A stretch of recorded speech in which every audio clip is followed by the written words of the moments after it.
Hi friends, welcome to my YouTube channel medical lab testing knowledge. Friends, आज का हमारा topic है tuberculosis.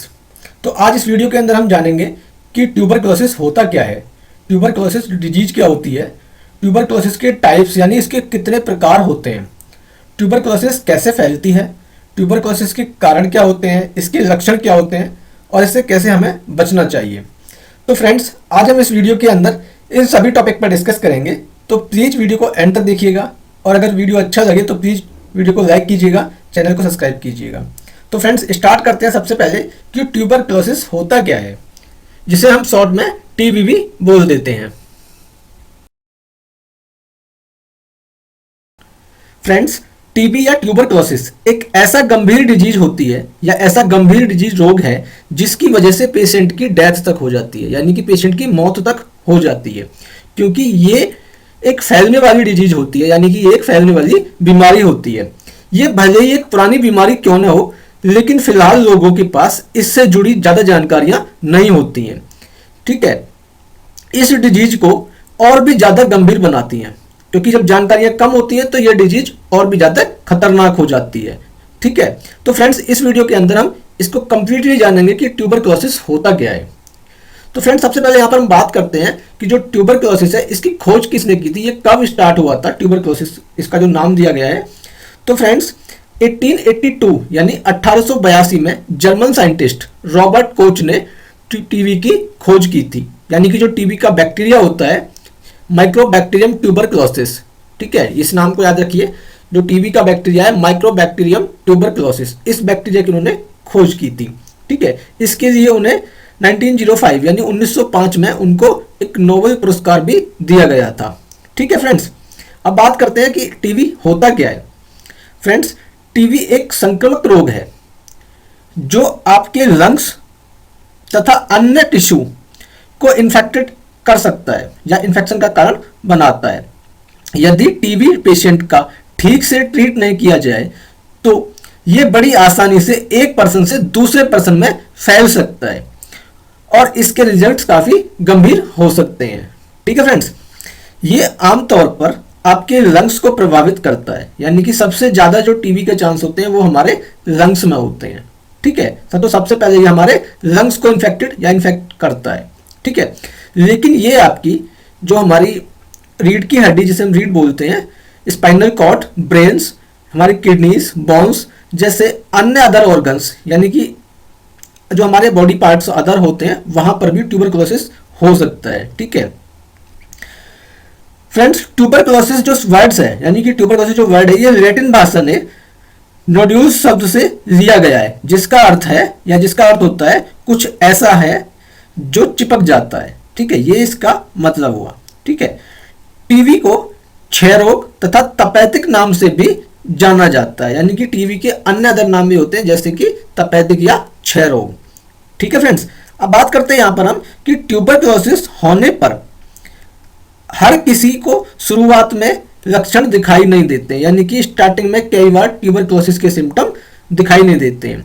अगर बिना किसी गंभीर लक्षण या बिना किसी लक्षण के ट्यूबरक्लोसिस का डायग्नोस किया जाए तो इसका मतलब है कि आपको निष्क्रिय टीबी यानी कि इनएक्टिव ट्यूबरक्लोसिस या गुप्त टीबी, जिसे हम लेटेंट टीबी या लेटेंट ट्यूबरक्लोसिस इन्फेक्शन हो सकता है। ठीक है, इस दौरान आपको ऐसा लग सकता है कि टीबी नहीं है, लेकिन ये आपकी बॉडी के अंदर निष्क्रिय का मतलब होता है लेटेंट है।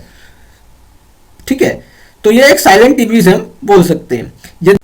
फ्रेंड्स, बात करते हैं यहां पर हम कि ट्यूबरक्लोसिस कितने प्रकार का होता है, यानी कि जो टीबी है वो कितने टाइप का होता है। तो फ्रेंड्स, जो ट्यूबरक्लोसिस होता है वो 2 टाइप का होता है, यानी कि ज्यादातर 2 प्रकार का होता है। फर्स्ट होता है लेटेंट टीबी, दूसरा होता है एक्टिव टीबी, लेटेंट ट्यूबरक्लोसिस या एक्टिव ट्यूबरक्लोसिस। तो फ्रेंड्स, अब बात करते हैं यहां पर हम पहले कि लेटेंट ट्यूबरक्लोसिस क्या होता है। फ्रेंड्स, इस कंडीशन में जो बैक्टीरिया है, यानी कि जो माइकोबैक्टीरियम ट्यूबरक्लोसिस आपकी बॉडी में प्रेजेंट होता है, लेकिन वो आपकी प्रतिरक्षा प्रणाली मतलब जो हमारा इम्यून सिस्टम जिसे हम बोलते हैं, ठीक है, उसे सक्रिय नहीं होने देता, यानी कि उसको एक्टिव नहीं होने देता है। ठीक है, लेटेंट ट्यूबरक्लोसिस के सिम्टम आपको महसूस नहीं होते, या जो इनके सिम्टम होते हैं उनका आपको अनुभव नहीं होता है। और ये डिजीज का कारण मतलब ये क्या होता है, ये बीमारी के कारण नहीं फैलती है, यानी कि जो लैटेंट टीबी होती है ये एक दूसरे को नहीं फैलती है, क्योंकि ये वायरस बैक्टीरिया जो होता है ये साइलेंट रहता है, यानी कि एक साइलेंट कंडीशन में पड़ा रहता है। ठीक है, हालांकि अगर आपको लैटेंट ट्यूबरक्लोसिस है तो ये एक्टिव ट्यूबरक्लोसिस बन सकता है। मान लो किसी पेशेंट को अगर लैटेंट ट्यूबरक्लोसिस है तो कोई भी कंडीशन में आने के बाद ये कभी भी एक्टिव ट्यूबरक्लोसिस में चेंज हो सकता है। जैसे कि मान लो अगर किसी पेशेंट को HIV वगैरह हो जाता है, ठीक है, या उसका इम्यून सिस्टम काफी ज्यादा वीक या डाउन हो जाता है, तो कभी कभी ये एक्टिव ट्यूबरक्लोसिस के अंदर भी बदल सकता है। ठीक है, अब बात करते हैं यहाँ पर हम एक्टिव ट्यूबरक्लोसिस की, कि एक्टिव ट्यूबरक्लोसिस क्या होता है। फ्रेंड्स, इस कंडीशन में बैक्टीरिया जो होता है वो हमारी बॉडी में विकसित हो रहा होता है, यानी कि एक्टिव हो जाता है, और आपको इसके सिम्टम भी महसूस हो जाते हैं, यानी कि जो इसके सिम्टम है वो दिखाई देने लग जाते हैं। अगर आपको एक्टिव ट्यूबरक्लोसिस है तो ये डिजीज का कारण दूसरों में भी फैल सकती है, यानी कि अगर किसी पर्सन को एक्टिव ट्यूबरक्लोसिस है तो ये सेकंड पर्सन के अंदर भी जा सकती है। जैसे मान लो बात करने से, छींकने से, खांसने से, तो इसका जो बैक्टीरिया होता है वो उड़ता है एयर में, ठीक है, हवा के अंदर उड़ता है, और ये एक दूसरे के अंदर पहुंच सकता है। ठीक है, तो ये होता है एक्टिव ट्यूबरक्लोसिस। तो फ्रेंड्स, ट्यूबरक्लोसिस को दो अन्य भागों में भी डिवाइड किया जाता है, यानी कि इसे आगे भी दो भागों में बांटा जाता है, जिसे हम पल्मोनरी और एक्स्ट्रा पल्मोनरी बोलते हैं। ठीक है, एक होता है पल्मोनरी ट्यूबरक्लोसिस और दूसरा होता है एक्स्ट्रा पल्मोनरी ट्यूबरक्लोसिस। ठीक है, अब बात करते हैं यहां पर हम कि पल्मोनरी ट्यूबरक्लोसिस क्या होता है।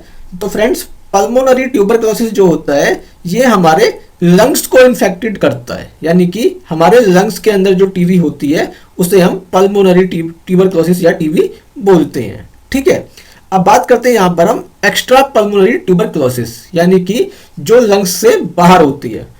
ठीक है, तो एक्स्ट्रा पल्मोनरी क्या होता है, जो लंग्स के अंदर नहीं होता है, यानी कि हमारी बॉडी के अदर ऑर्गन के अंदर होता है।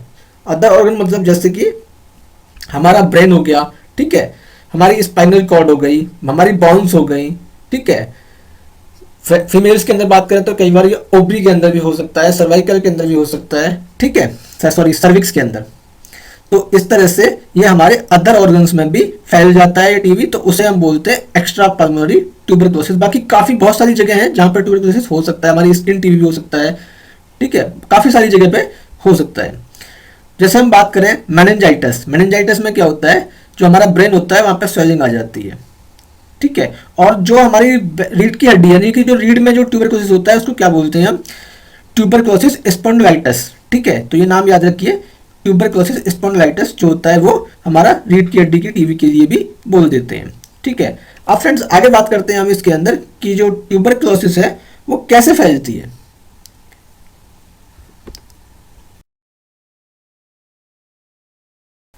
फ्रेंड्स, यहां पर बात करते हैं कि ट्यूबरक्लोसिस कैसे फैलती है। तो फ्रेंड्स, ट्यूबरक्लोसिस या टीबी तब फैल सकता है जब कोई एक्टिव ट्यूबरक्लोसिस वाला व्यक्ति, यानी कि जिस किसी को एक्टिव ट्यूबरक्लोसिस है, उसके खांसने, छींकने, ठीक है, बोलने, बात करने के थ्रू कई बार क्या होता है, जैसे मान लो कोई एक्टिव ट्यूबरक्लोसिस का पेशेंट है, अगर वो खांसता है तो जब खांसेगा तो उसके अंदर से उसका बैक्टीरिया बाहर आ जाता है। ठीक है, और अगर कोई सामने नॉर्मल पर्सन है उसके, तो कई बार उसके अंदर भी उसका बैक्टीरिया चला जाता है। जब चला जाता है तो ऐसा नहीं है कि उसको एकदम से वो टीबी हो ही जाएगा। कई बार क्या होता है कि उसका इम्यून सिस्टम बहुत स्ट्रांग होता है, तो वो एक लेटेंट कंडीशन में चला जाता है, यानी कि एक बिल्कुल साइलेंट मोड में रहता है। ठीक है, लेकिन इन केस अगर उसके साथ कुछ इस तरह का होता है कि उसका इम्यून सिस्टम डाउन होता है, तो कभी कभी जब वो लेटेंट बैक्टीरिया उसके अंदर आ गया है तो वो कभी कभी एक्टिव हो जाता है। ठीक है, कई बार क्या होता है कि पूरी लाइफ तक वो उसके अंदर लेटेंट ही पड़ा रहता है, उसको कोई नुकसान ही नहीं करता है पूरी जिंदगी भर। ठीक है, तो सबसे ज्यादा जो हमारी लंग्स वाली टीबी होती है, ठीक है, उसका सबसे ज्यादा खतरा होता है कि उसका जो बैक्टीरिया है वो हमारे खांसने, छींकने या बात करने से बाहर आता है हवा के अंदर। ठीक है, तो इस तरह से ट्यूबरक्लोसिस फैलने का सबसे ज्यादा चांस रहता है। ठीक है फ्रेंड्स, अब आगे बात करते हैं यहां पर हम कि टीबी के सिम्टम, लक्षण क्या क्या होते हैं। फ्रेंड्स, जो लेटेंट ट्यूबरक्लोसिस है या किसी पर्सन को अगर कोई लेटेंट टीबी है तो क्या होगा, उसमें उसके सिम्टम दिखाई नहीं देंगे, क्योंकि जो लेटेंट ट्यूबरक्लोसिस होता है उसमें सिम्टम नहीं आते हैं, क्योंकि जो बैक्टीरिया है वो साइलेंट पड़ा हुआ है, बिल्कुल वो कोई एक्टिविटी नहीं कर रहा है। जब एक्टिविटी नहीं कर रहा है तो कोई सिम्टम भी नहीं आएगा, क्योंकि लेटेंट ट्यूबरक्लोसिस का जो बैक्टीरिया होता है वो साइलेंट रहता है। ठीक है, बात करें आगे हम यहाँ पर एक्टिव ट्यूबरक्लोसिस की, तो एक्टिव ट्यूबरक्लोसिस में क्या होता है, इसमें कुछ लक्षण हमें दिखाई दे जाते हैं और हमें महसूस भी हो सकते हैं। तो सबसे पहला और कॉमन इसका लक्षण सिम्टम होता है कि अगर किसी पर्सन को 2 से 3 हफ्ते तक कंटिन्यू लगातार खांसी रहती है, ठीक है, और अगर खांसी हमारी कफ वाली खांसी होती है तो चांस हो जाते हैं उसको ट्यूबरक्लोसिस होने के। ठीक है, नेक्स्ट बात करें हम इसके अंदर, तो पेशेंट को चेस्ट पेन हो सकता है। ठीक है, उसको खांसने पर कई बार ब्लड भी आ जाता है, उसको पेशेंट को फीवर हो सकता है, ठंड लगना, ठीक है, थकान या कमजोरी महसूस होना, भूख में कमी, रात में पसीना आना। ठीक है, तो इस तरह के जो होते हैं एक्टिव ट्यूबरक्लोसिस के सिम्टम होते हैं अगर किसी पेशेंट को एक्टिव ट्यूबरक्लोसिस है।